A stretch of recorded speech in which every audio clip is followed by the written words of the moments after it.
네, 안녕하세요. 제가 8월 16일 날, 8월 16일 날 윤석열 대통령의 8.15 경축사가 이게 체제 통일, 흡수 통일 독트린이다. 굉장히 이거 주목해야 된다. 이런 말씀을 제가 드렸었죠. 그리고 그때 드린 말씀이 이 정도 얘기가 나올 때는 미국과 어떤 조정, 교감이 밑에 깔려 있다. 그런데 이제 그 다음에 미국 쪽의 이제 국무부 쪽 반응이나 이런 걸 보면 사실상 공식 지지를 하고 있어요. 그래서 오늘은 그 같은 얘기를 좀 드리고자 합니다. 예, 먼저 이제 다시 한번 그 독트린이 무엇이었는지 짚어보면, 예, 이 자유통일의 3대 전략을 밝히는데 이 자유통일이란 단어가 9번 나옵니다. 그러면 자유통일 이렇게 되면 이제 이게 체제통일이거든요. 그래서 3대 전략은 뭐냐면 우리 내부의 담론 전쟁 또 정신의 전쟁을 통해서 우리의 자유통일 의지를 높여야 된다. 그 다음에 두 번째는 북한 주민으로 하여금 북한 주민이 자유통일을 갈망하도록 만드는 그런 심리전쟁, 정신의 전쟁을 벌여야 된다.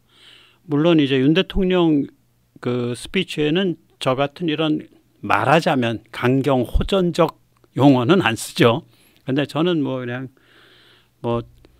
제야니까 이 대통령이나 혹은 이 국가 관료들이 말할 수 없는 그런 용어를 씁니다. 그 다음에 세 번째는 이제 국제사회와의 연대와 조정인데 이건 결국은 미국 등 서방이죠. 네. 그래서 이 체제 통일을 이렇게 밝히고 있고요. 그 다음에 이제 그 통일 대한민국이란 단어가 10번 나옵니다. 그럼 이건 북한은 대한민국의 일부라는 얘기가 되겠죠. 통일 한반도도 아니고 통일 가칭 무슨 이런 남북 국가연합도 아니고 통일 대한민국. 그럼 이건 흡수 통일이란 소리죠. 그래서 용어의 사용을 보면 이거는 명백히 체제 통일과 흡수 통일을 가리킨다라고 제가 말씀을 드렸고 아마 오늘 이 순간까지도 이게 저처럼 이렇게 노골적으로 표현하는 그런 평론은 별로 없는 것 같아요. 예, 근데 실제로 그렇습니다, 보면. 그래서 이제 이게 이제 8월 16일 제가 올린 세뇌 탈출의 썸네일이죠. 먼저 세뇌 탈출 자유구독료 부탁 말씀 좀 올리고 좀 더 자세한 이야기 짚어보도록 하겠습니다.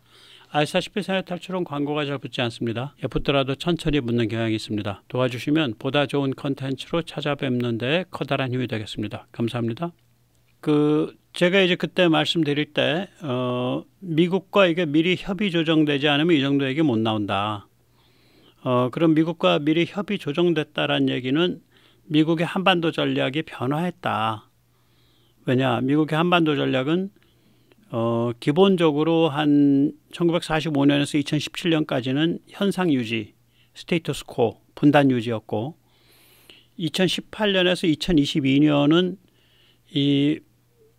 더 이상 이거 현상 유지하기 어려울 것 같은데 근데 뭘 해야지? 라는 그런 모색 변화기고요. 과도기고요. 모색 변화 과도기고요. 그 다음에 2022년부터는 이제 현상 변경기입니다. 그러니까 이제 대한민국이 주도하는 북한 자유화. 그래서 이게 이제 제가 왜 2018에서 2021을 왜 이렇게 보냐. 2017년 12월에 National Strategy National Security Strategy 그러니까 국가 안보 전략이라는 문건이 나오죠. 그게 이제 미국에서 이제 4년인가 5년마다 나오는 문건인데 그때 나온 게 5년마다 나올 겁니다. 제가 정확치는 않아요. 지금 기억이. 그런데 그게 이제 처음으로 중국과의 대립, 중국과의 전략적 경쟁, 중국에 대해서 우리가 맞서서 중국을 중국과 맞서서 나가야 된다. 이런 얘기가 처음 나오는 거예요. 그게 2017년 연말입니다. 그래서 2018년부터 미중 관세 전쟁이 시작되죠. 그래서 2018을 제가 한반도 미국이 한반도에 가지는 전략의 변화가 시작된 원전으로 보는 거예요. 왜 그러냐면 미국이 중국을 파트너로 여기게 되면 한반도에 대해서 현상 유지를 갑니다. 혹은 미국이 중국을 건드리지 말아야 된다. 저거 뭐 그냥 내버려두면 된다. 이러면은 현상 유지가 됩니다. 이게 파트너로 여기든가 내버려두면 된다. 뭐 큰 문제 없다. 그냥 내버려두면 적당히 유지된다. 실제로 우리가 1945년에서 2017년까지 약 그러니까 70여 년 세월 동안 이 현상 유지죠. 이 현상 유지가 잠시 깨졌던 게 그러니까 1950년 9월 말에서부터 한 11월 초, 11월 중순까지 한 2개월 정도 현상 유지가 깨진 거예요. 그 시기가 이게 북진했을 시기입니다. 북진했을 시기죠. 그리고 이제 맥아더가 이제 워싱턴과의 조율 없이 북진을 밀어붙였죠. 그래가지고 결국은 51년도 초에 맥아더가 날아가죠. 맥아더 51년 초에 날아갑니다. 예. 그러니까 미국은 이제 맥아더의 이제 반란인데, 말하자면 그러니까 미국의 정책에 대한 반란이에요. 맥아더의 그 반란인데, 맥아더 반란고 한 2, 3개월 빼고는 결국은 돌이켜보면 70여 년 동안 분단 유지예요. 예, 스테이터스코입니다. 그건 뭐 부정할 수가 없죠. 그 다음에 이제 2018년에서 22년은 왜 22년을 보냐? 아까 18년은 제가 2017년 12월경에 나온 그 미국의 국가 안보 전략이라는 문건, National Security Strategy라는 문건이 거의 최초로 미중 대립을 설정했기 때문에 2018년을 과도기의 시작해로 보는 거고요. 2022년을 과도기의 끝 종료해로 보는 까닭은 2022년이 너무나 잘 알다시피 우크라 전쟁이 시작된 해고요. 우크라 전쟁에서 중러 밀착이 드러난 해고요. 우리가 이야기하는 전체주의 쿼드, 그러니까 중국, 러시아, 이란, 북한, 예, 중러 북이 이 네 개 전체주의 쿼드가 이제 그 모습이 확실히 잡힌 해입니다. 예. 그래서 그쯤 되면 이제 이건 미중 대립은 갈 때까지 가는 거거든요. 그래서 이걸 이제 변화 과도기로 보는 거죠. 그 다음에 2022년부터는 이제 미중 대립 구도가 전략적 차원에서 아주 장기화되는 것이 확실해지고, 그것이 또한 미국뿐만이 아니라 유럽을 포함하는 서방 전체의 구도가 돼가고, 이렇게 돼가니까 북한의 속색이니까 이제 그 현상 변경으로 가고 있는 상태죠.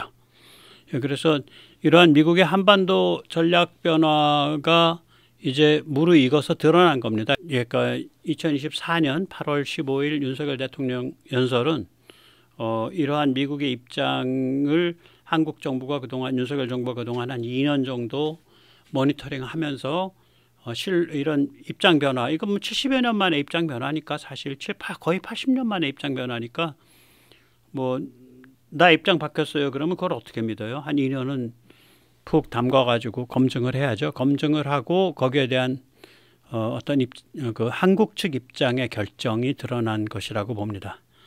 네, 그거를 쭉 쓴 건데, 이제 이렇게 입장 변화가 된 그 까닭은 여러 가지가 있죠. 예, 근데 이제 그건 좀 더 자세히 짚어보도록 하고요. 예, 세뇌 탈출에서 제가 썼던 그 다이어그램이죠. 이게 또 미국의 입장 변화만 가지고도 안 돼요. 한국이 이런 한국 주도의 체제 통일, 한국 주도의 흡수 통일을 감당할 만한 국격과 국력이 돼야 됩니다.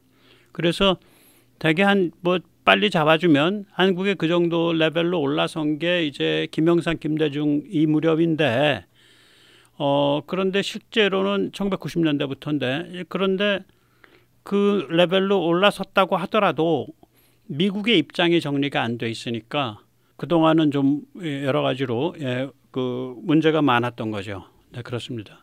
이렇게 미국이 북한 자유화 정책을 택한 이유 중에 하나는 이제 군사 지정학적으로 보면 미국이 지금 중국에 대해서 어떻게 판단하냐, 얘들이 사고 치면은 이거는 반드시 쌍둥이 전쟁이다. 그러니까 한반도와 대만 해협 양쪽에서 동시에 사고 치는 형태가 된다.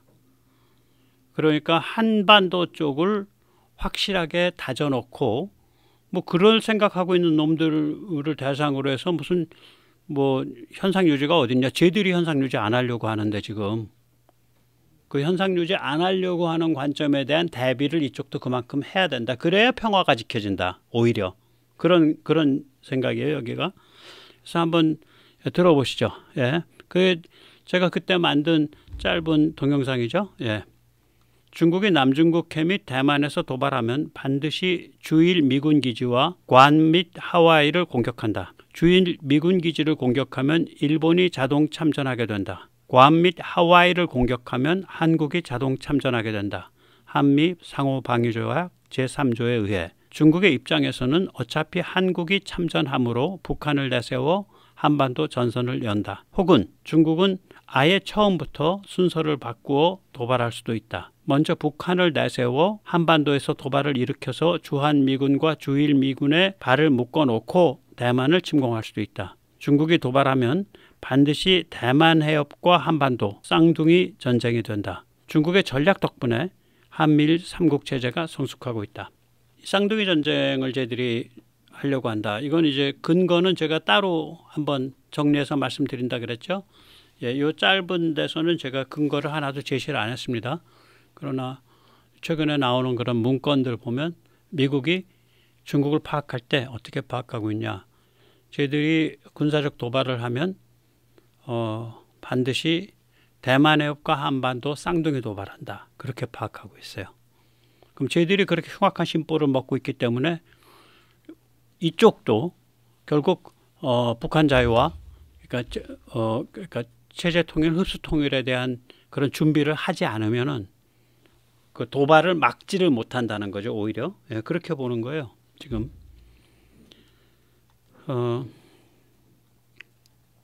그 다음에 이제 미국이 북한 자유화 정책을 택한 이유, 그 앞에 말씀드린 건 이제 주로 이제 사실은 군사 지정학적 이유, 특히 이제 군사적 이유죠.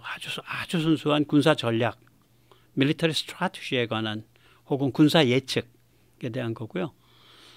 이제 좀 더 브로드한 의미에서, 좀 더 넓은 의미에서 왜 미국이 북한 자유화 정책을 택했나를 생각을 해보면, 첫째, 대한민국의 국력이 높아졌죠. 대한민국이 비리비리하면 체제 통일, 흡수 통일의 주체가 될 수가 없죠. 그러니까 대한민국의 경제력, 지금 뭐 수출 같은 게 일본을 따라잡고, 그 다음에 개인 소득 GNI가 일본 넘어섰고, 그 다음에 가구당 순자산 그 뭐 한 3억 원 돈 되죠. 그 일본 넘어섰고, 예. 경제력 아주 좋죠. 예. 그 다음에 이제 국방력, 예, 튼튼하죠. 그 다음에 국제적 영향력, 뭐 그게 한류가 됐던 K 무기가 됐던 뭐가 됐던 간에 국제적 영향력, 이게 이제 대한민국 국력이 강화되니까 이 친구들이 좀 나서서 해주면 좋겠다 이렇게 생각을 하는 거죠. 그 다음에 두 번째로 이제 대한민국의 전략적 가치 및 신뢰성인데요. 군사지정학적으로는 여기 이제 그림에서도 보듯이 제가 항상 말하지만 이 공산당은 이제 국가를 사유화한 집단이에요. 그러니까 중국 인민군의 사명은 당에 충성하는 거지 국가에 충성하는 게 아닙니다. 그러니까 헌법에 그렇게 돼 있어요. 그러니까 국가를 사유화하거든요. 공산당 지배체제라는 건. 그래서 제가 그 서울대 조용남 교수인가 뭐 엘리트 정치 어쩌고 저쩌고 하는데 속으로 웃기네 이 양반. 아니 엘리트면은 국가를 엘리트가 사유화해? 정상적인 체제에서는 엘리트와 대중은 서로 상호 순환 또는 상호 견제가 일어나죠. 견제와 균형이 일어나죠. 정상적 국가는. 얘들은 그게 아니에요. 일방적이야. 그건 엘리트가 아니라 우리 개념의 엘리트가 아니라 마적이에요. 국가를 찬탈해서 눌러앉은. 그러니까 이제 우리 그 서울대 조 교수님, 조영남 교수님 같은 경우는 어떤 마적대가 지배하는 그런 동네에 가서 그 마적대, 그 강간과 살인과 착취를 일삼는 마적대를 보고 저분들이 이 마을의 엘리트다 이렇게 말씀하시는 거랑 똑같아요. 제가 너무 웃겨. 그러니까 이제 그 자유세계를 다룰 때 나온 개념이거든요. 엘리트 이론은. 이제 대표적인 사람이 이제 미국의 정치학자 버터머 같은 분이죠. 엘리트, 저는 기본적으로 그 엘리트 이론 함부로 버리면 안 된다고 봐요. 근데 그거는 자유민주주의 사회의 엘리트고 얘들은 그게 아니에요. 그냥 총칼로 뭉개버리잖아. 그게 무슨 엘리트야. 피비린내 나는 마적대죠. 국가를 찬탈한. 예. 그래서 우리는 이제 어떻게 봐야 되냐면 미국이 한국에 대해서 가지는 이제 전략적 가치는 뭐냐면 중국이 이제 급소를 장악하죠. 이게 왜 급소가 뭐냐면 제가 이제 항상 말씀드리는 이 바레만, 보하이만, 베이징 일대입니다. 이게 제가 방금 이제 엘리트 마적대, 엘리트가 아니라 마적대다. 그래서 얘들은 막 가는 말로 해서 제가 거듭 말씀드리지만 베이징에 그 공산당 특권층에 몰려 사는 중난하이에서 1000명 죽는 거가 샹하이에서 500만 죽는 거보다 훨씬 심각한 일이에요. 얘들은 그런 우주에서 사는 애들이에요. 그래서 아니 자유진영에서 중난하이까지 제일 가까운 나라가 어디야? 대한민국이죠. 1000km밖에 안 되는데 요새 미사일 공중발사 미사일이 1000km 가는데 우리가 영종도 인천에서 1000km밖에 안 돼요. 공중발사 순항미사일이 1000km 가는 세상 아니에요. 그러니까 이게 이제 중국의 급소를 장악하고 있는 거거든요. 그 다음에 두 번째는 이 대한민국은 경제 및 첨단 분야에서 미국과 파트너죠. 그 다음에 이제 대한민국이 이제 독일이나 일본과 좀 다른 게요.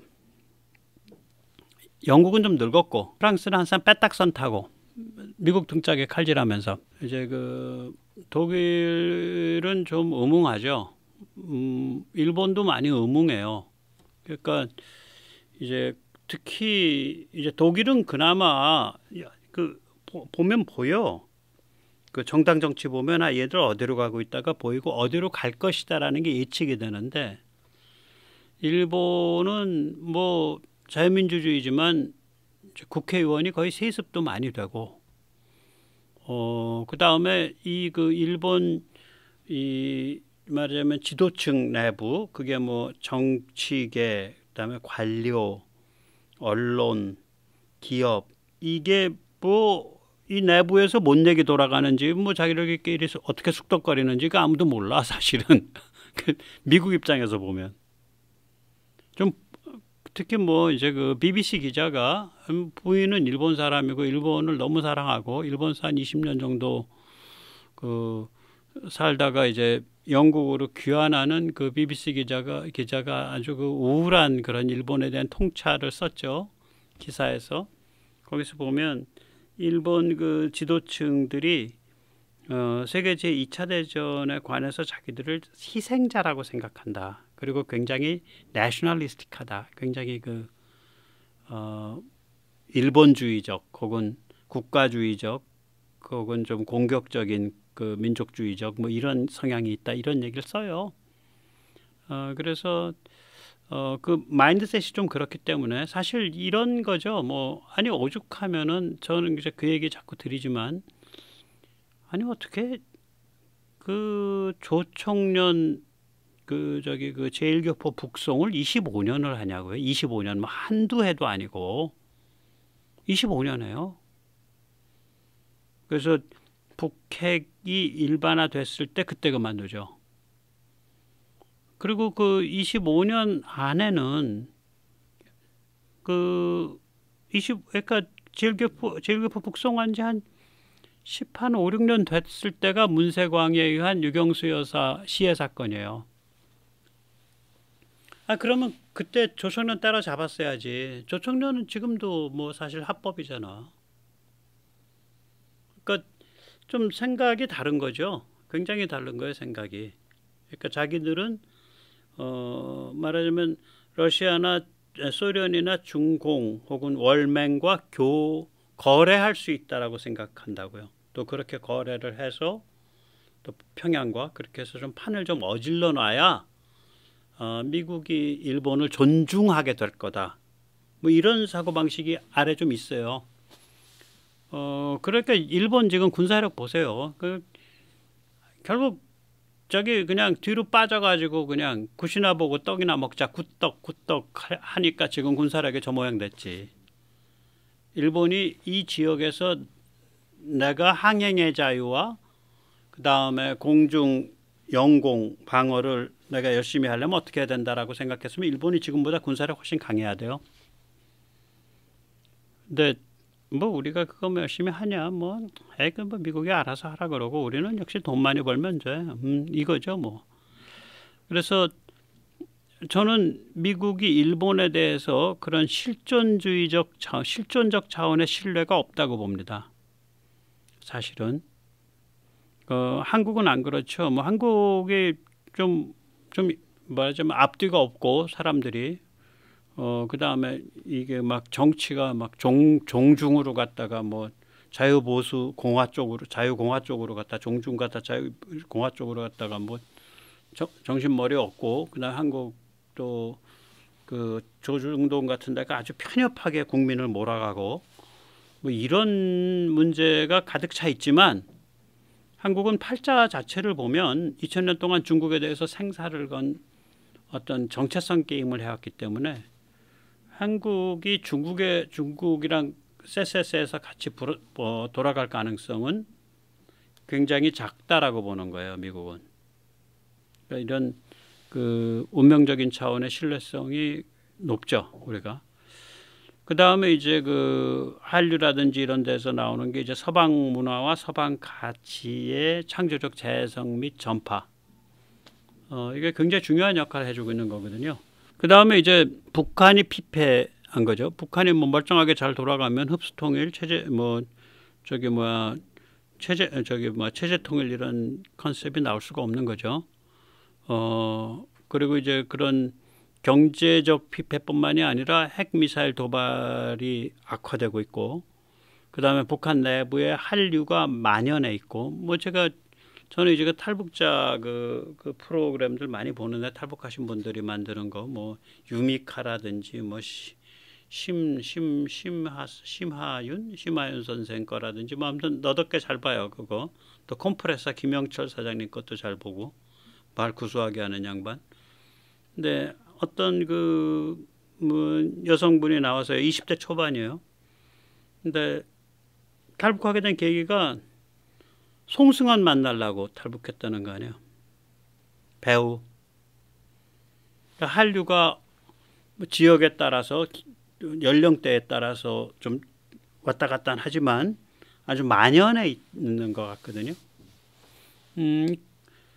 그러니까 뭐 사실 예, 그렇죠. 그 다음에 이제 글로벌 군사 지정학 변화가 있는 거죠. 아까도 말씀드렸듯이 중국과 대립하는 가치 제한 글로벌리즘, 미중 대립 가치 제한 글로벌리즘이 이제 구도가 딱 잡히니까 그러면 뭐 북한 자유화까지 가야 되는 거 아니냐 이렇게 이제 결론이 나오는 거겠죠.